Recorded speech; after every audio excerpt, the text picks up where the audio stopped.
Okay, so what we're going to cover today is the editing by hand, so to speak, of the world underscore gen file. This will show you more of the behind the scenes editing that you can do with the text file alone without either using Dwarf Fortress or another application such as Perfect World to edit the file. So you'll go into your Dwarf Fortress folder. And this is my base folder where the starter pack is installed as well as the versions that I have on the computer. This being a relatively new install on the operating system, I only have 42.06 and 43.03 installed. I'm going to use 43.03. So I go in there, and then I go into the data folder, then into the init folder. Now I'm going to take worldgen.txt and drag it over into my editor. I am using Gedit for Windows. You can use whatever you want. If you wanted to, you could go use Type or Notepad, Notepad++, V, Kate, whatever you feel like doing. I'm not biased. I have to use all different types for what I do for work. So the first thing you'll see is that you have a tag called world_gen. This starts the beginning of that particular parameter set. So as we go down, we'll go and we'll find that there's another one, and there it is. It's world_gen, and this one is for the large region, whereas the one above is for the large island. So you can go through, and if you have a specific method or setup that you want, that you find is really good, you can go in and edit your default settings. I personally recommend copying out what you want to modify, renaming it, and then going and changing the values there. That way you have your base vanilla settings and your modified settings, and you won't have to go back and think, did I edit this one? Did I not edit this one? For example, I messed up my small island, I believe. So we're going to go down, and sure enough, I messed up my small island. I went in with Perfect World at some point in time and started making changes and screwed it up. So I'm going to go and fix this real fast. So everything there is now deleted. I need to go up and see the seeds, if there's any seeds. Okay, there are no seeds. So this is now back to, should be back to the vanilla settings for the small island. Let me make sure real fast. I want to look for the sea.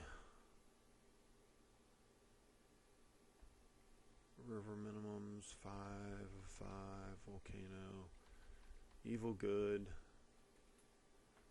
oceans.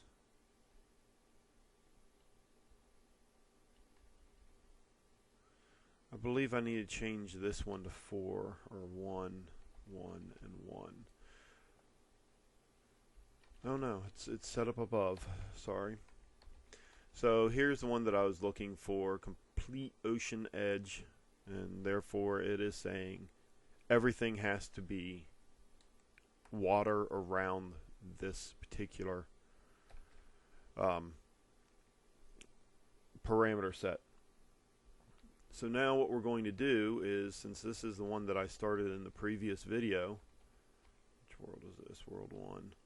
We're going to go down to the YouTube. Oh, I changed. It's for something else.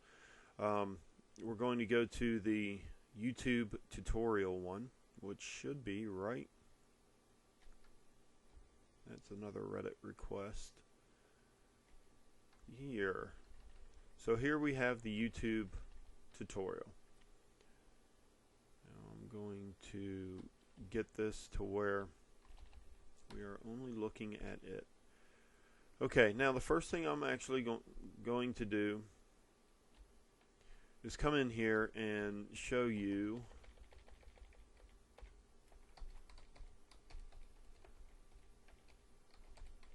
so there I've renamed it the same thing, but it's now no longer all uppercase. In my previous video, editing through Dwarf Fortress, it only allowed you to save things in uppercase only.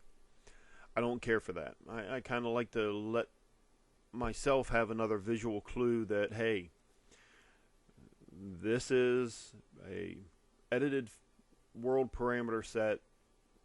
It's just another quick indicator to me, okay, there, I need to go to that one. If you don't care about it, it's not that big of a deal. Now, I'm going to change out the history and creature seed. I'm just going to take them out, and that puts it back to random. When there's not a setting like history underscore seed or creature underscore seed, or I believe the other one was name underscore seed or just seed, if there is not something there, then it treats it like a random setting. That's only for the seeds. So when you don't have your seeds in there, it means that everything will be redone and generated randomly every time that you run that parameter set.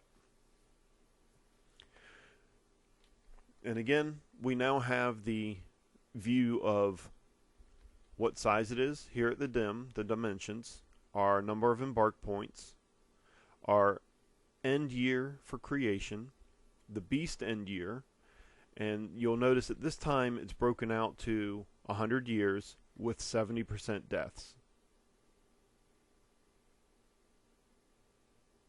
Yeah. If you want to reveal all the history, if you want to call the historical figures, which all that means is that Joe Bob down the street, who is an only child and dies, he's not going to have anything come after him. And if he didn't do anything, such as finding the great werebeast wherever it may have been, there's no reason to keep him. Again, I'm doing a short history, so it doesn't matter to me. It can increase performance over time by constantly going in and getting rid of these no names that don't really contribute to anything. However, small world, short history so far. If I make it that far, I will enjoy having that kind of a lag based upon the history of my world. Again, we've got the elevation to where it starts at 1, goes up to 400, and unless I'm mistaken, and I can find out by going to the wiki, whether the elevation tag here, I believe, elevation, end year, embark points, site cap. So I'm actually a little before that in my printout here. Name seed, actually no I'm not. This is kind of backwards. Call historical, reveal all history. Elevation. The next two numbers, the 202s, those are your variants. So you've got your X variants and Y variants. Play around with these values, see what you get. You may find that you get more hills or less hills, or more oblong shaped. You'll find that you have more oblong shaped land masses one way or another if you change these. Again, the rainfall I'm going to leave alone. Same with the temperature, drainage, volcanism, and savagery. Your elevation frequency, rain frequency, drainage frequency, all these frequency ones are to these frequencies deal with the mesh size and what percentage the weight is for them. A quick note is that they do not. Where is it? Having a larger mesh size means the various variance also has to be higher for a visible effect. For example, with a variance of 400, the effects are clearly visible with a 2x2 mesh and barely visible at all with an 8x8 mesh. So there's a lot of options that you can set in here that you really need to go and read the wiki and really start to understand it. Again, here's the pole for north and or south. I can change that to north, south, north and south, or leave it here at north and or south. Again, your mineral scarcity, the lower, the more minerals. My Mega Beast, Semi-Mega Beast, and Titan numbers as far as how many there are. Again, the trigger. And if you remember from the previous video, 80 was the number of dwarves in my fort. So the number of sentient fort population. 0 is, in the case before, was the amount of currency traded, and then the 100,000 is the amount of currency within our bank, within our holdings. Again, the demon numbers, troll numbers, boogeyman number, vampire number, all these numbers you can play with to get a completely different world. And here are my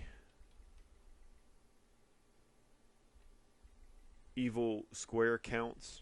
As you can tell, I bumped those up from 663 and 127 to 15, 75 and 150. It does make for a much darker world. I believe one of the ones that I generated in the last video, or in preparation of the last video, I actually only had one dwarven society. Everything else was either an elf, a goblin, a kobold, or a human. So take that for what it is. It's the evil was reigning supreme. You can go in and change your region counts, your erosion cycle count, the minimum number of rivers, periodically erode extremes. You know what? We're going to do this one with this one off. We're going to go and leave the orographic precipitation alone. Subregion max, that's fine. Down here at the very bottom we have our ranges, and again, referring back to the wiki, which I know this is very old school to have a printout, but at work I really don't need to be on a wiki.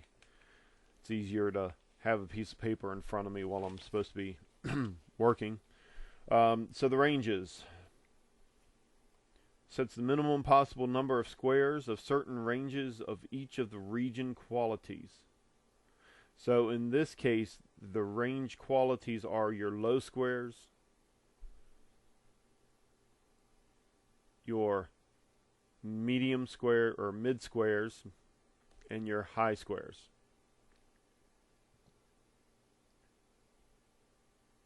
And it says here in the notes, a minimum number of squares that must have low, medium, and high amounts of the given attribute. 0 equals no minimums. So you can go through and change this. Again, this is another area where you can go in and edit. It looks like this one has primarily middle ranges. Has to have a certain number of middle ranges. Well, you know what? Let's play with this one. And let's make it a little bit more on the low side. So we'll have more of a savanna plains leading up into smaller foothills and then into the mountains. Now, I don't really think that I want to have the rain ranges very. I'm probably going to have to do this anyway because I made the change in the one above, just for continuity's sake and keeping this to a realistic like world and not something that's going to be all fudged up.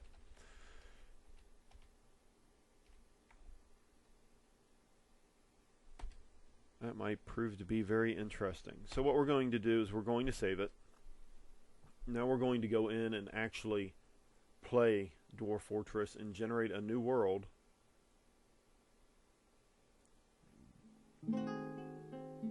Get all my windows fixed. Where'd you go? I don't really want to, have it get all kludged up, but there's a very, very good likelihood that that's exactly what we just did. And for some reason, it decided that it wanted to be very, very tiny. So we will just resize this into the window. There we go. Now, let's go and see what our world actually looks like.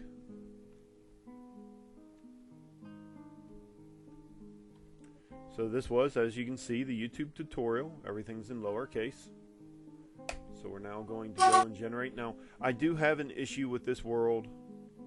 No, not this one. It was another one. Sometimes you will generate parameters that cause you to have to constantly either throw away the rejected sites or accept them and move on. You can do whatever you like there. I normally will continue trying to create a world without a reject. Pardon me. Until one can occur, and that typically is about 3 or 4 times of continuing. But sometimes you're just tired of constantly telling it to move forward, and you just say, okay, fine, I will use this world, accept the rejected sites, and move forward, and you can get some really interesting regions and worlds based upon that. Now we are in Smada Sutu, the realm of prophecies. It's actually I think a good name for this one. We do not have a whole lot of evil in here, it looks like. We have a tower. We have 2 towers. This might actually be a nice little region to play with. So this is a dwarven tower on the spattered hill. And then we have we have 2 dwarven towers. This one's in the desert of skinning. I think we will accept this and then go and take a quick peek at it and then end this video.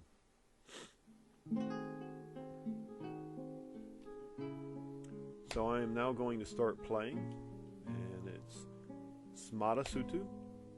We're going to do the fortress mode.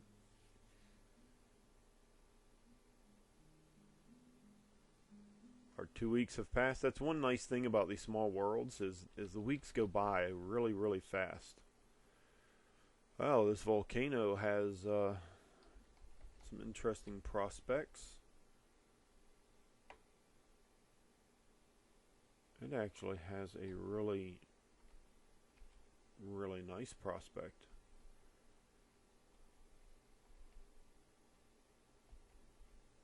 It's got soil. The only difference is that up above it we get into an aquifer. Aquifer. I always want to say aquifer. I guess it's the same thing. So right here we have some sand that can be problematic. We've got a lot of woodlands. It's hot, but that's okay. It's in the wilderness, so it's neither here nor there as far as evil goes. It's not haunted. It's not terrifying. It's not. It's not going to be something where I'm going to have a whole lot come at me. So there's a downside of that. Now if we come down a little bit, and let's look at this dwarven tower, which is right near, it looks like a human settlement. The Woman of Clutter. So we could actually build here. We got a flexstone layer, very deep soil, deep metal. There's only a single metal there.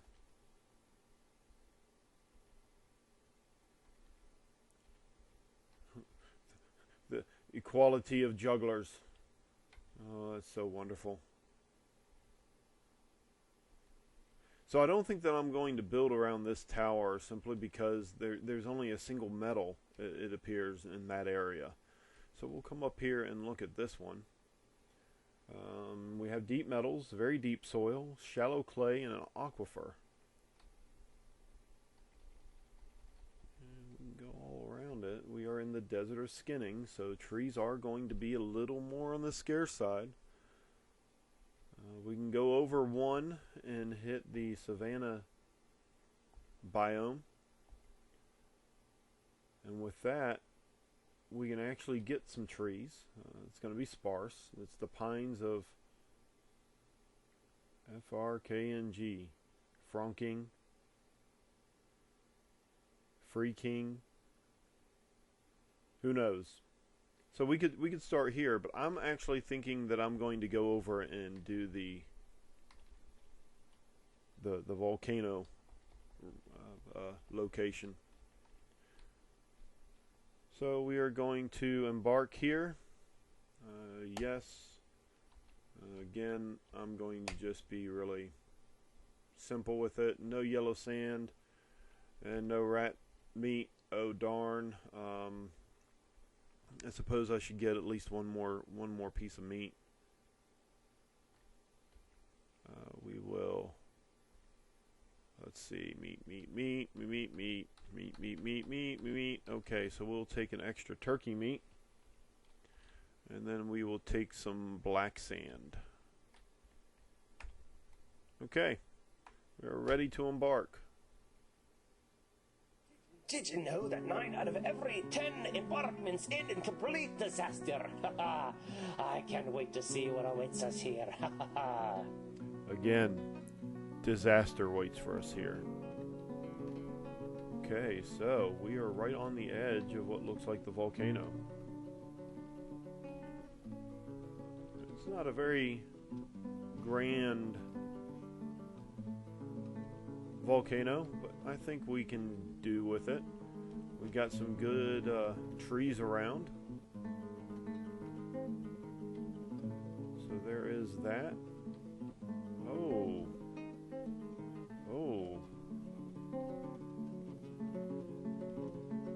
it's not. I was thinking that was lava. It's just red sand. So that is proof again that we are in a very sandy area. The region is relatively high up. We have, let's see, 142,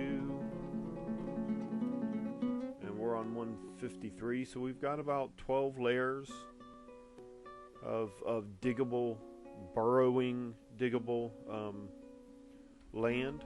I do like the fact that I am up here on this precipice of the only hill in this area, so that means that I can build a more defendable position than in some of my other worlds.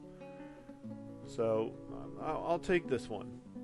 Now, if I want to play this specific world again, I will go ahead and export out my legends, and I think that I have a legends file exported already. I will come in and export my legends, and then what happens is it does generate your world gen parameters. Now I need to open this with, pardon me while I set up my new settings, since I just installed get it. I've got to tie everything over to it. So it opens up, and here I can see my... Why is it doing... Oh, this was Sri Lanka.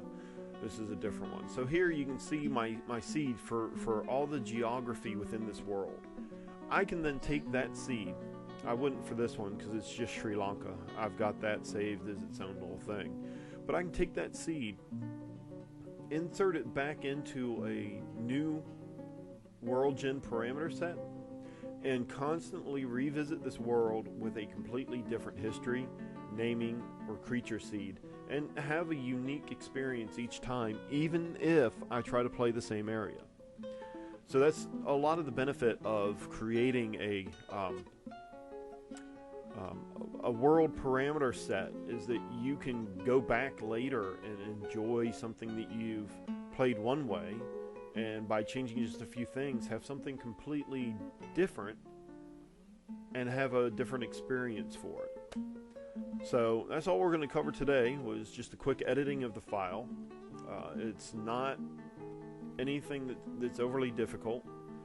As long as you make sure to edit the world _gen.txt file, copy one of your parameter sets, paste it, go in and start editing that one, you shouldn't have any issues at all making these worlds the way you want to, with a little bit more of a mad tinkerer type of mentality and feeling, because you're going in and you're actually changing the numbers. You're not just, well, it's got to be this and this. No, it's going to be this or this. I want it to be 400 years for my history to be created. I want it to be 2,000 embark points. You can go in and change what you want and learn the parameters and really make those changes to the best of your liking, and not just what necessarily the game is telling you to do or what someone else is telling you to do. Going in and mucking with a file and figuring it out for yourself is the best way to learn how to come out with something unique and something that you enjoy, and have more enjoyment out of the creation, not just the game. All right, until next time, see ya.